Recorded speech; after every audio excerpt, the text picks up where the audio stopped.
ഞാൻ ഒന്ന് രണ്ട് പേരോട് സംസാരിച്ച് കഴിഞ്ഞ് ചെന്നപ്പോൾ എനിക്ക് ആ അടുക്കളയുടെ ഭാഗത്തുള്ള കസേരയാണ് കിട്ടിയത്, ഡൈനിങ് ടേബിളിൻ്റെ തന്നെ. മനഃപൂർവ്വം ഇരുന്നതല്ല, ഇതാ അതിൻ്റെയൊക്കെ ഇങ്ങനെ വന്നതുകൊണ്ട് പറ്റിയത്, മറ്റവരെല്ലാം ഇരുന്നു.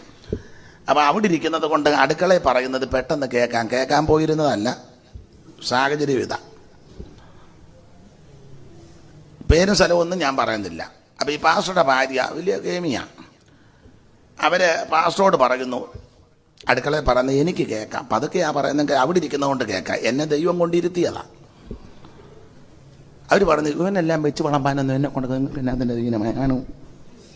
ഇവർ പറയുന്നത് അടക്കി പറയുക, ഇതിനെ പാസ്റ്റർ പതുക്കെ പറക്കേക്കും എന്നോട് പറഞ്ഞിട്ടുണ്ട്. ഞാൻ കേട്ടു. പെട്ടെന്ന് വാക്യം എൻ്റെ അകത്ത് വന്നു, കണ്ണുകടിയുള്ളവൻ്റെ അപ്പം തിന്നരുതെന്ന്. പക്ഷെ ഞാൻ ആ സന്ദർഭത്തിൽ അവിടെ നിന്ന് എഴുന്നേറ്റാൽ അന്തരീക്ഷം പോകും. മറ്റവരാരും കേട്ടിട്ടില്ല, അവരും ചിലപ്പോൾ കഴിച്ചില്ലെന്ന് വരികയില്ല, അതൊരു വേറൊരു അന്തരീക്ഷമാകും. അതുകൊണ്ട് ഞാൻ ഒന്നും മിണ്ടിയില്ല, ഇരുന്നു. ഒരു ഇടർച്ച വരുത്തണ്ട എന്ന് കരുതി അല്പം ഭക്ഷണം മേടിച്ച് കഴിച്ചു. ഞാനിത് കേട്ടെന്ന് അവരറിഞ്ഞുമില്ല, കേട്ടതായിട്ട് ഞാൻ സംസാരത്തിലോ മുഖഭാവത്തിലൊന്നും വരുത്തിയില്ല.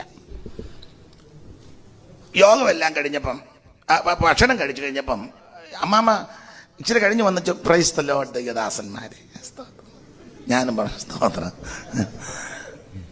നമ്മളെപ്പോലെ അഭിനയിക്കാൻ മിടുക്കർ വേറെ ആരും, ഈ മമ്മൂട്ടിയും മോഹൻലാലും ഒന്നും നമ്മുടെ വെട്ടത്ത് വരികയല്ല.